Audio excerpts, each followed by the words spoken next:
આજે તો મોટા પાયે કરી નાખ્યો 20 લાખનો ખર્ચો। तो चलिए शुरू करते हैं। તો શું કે મિત્રો બધાને જય દ્વારકાધીશ અને જય મા શક્તિ। આજે સવારના પોરમાં કમ્પ્લીટ થઈ લઈ લીધી ચાની ચુસ્કી લીધી। ત્યાં તો રાજકોટની ઠાકરધણીની ચા સાંભળી ગઈ। લાગે છે પાછું રાજકોટ જવું પડશે હો। जान दे देंगे इसके लिए। ચા પીધી નીકળી ગયા ટ્રેક્ટર લઈને દુબઈનું પાણી ભરવા માટે। પહોંચી ગયા પેટ્રોલ પંપે કારણ કે ત્યાં જ મળે ને દુબઈનું પાણી। કોમેન્ટ કરી દો હાલો કેટલું ડીઝલ હમાણું છે ને કેટલાનું બિલ બન્યું છે।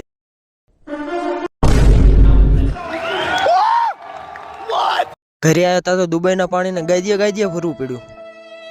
ટ્રેક્ટરની આખી ટાંકી ભર્યું એટલે અમારું ટ્રેક્ટર કાંઈક આવું બોલે।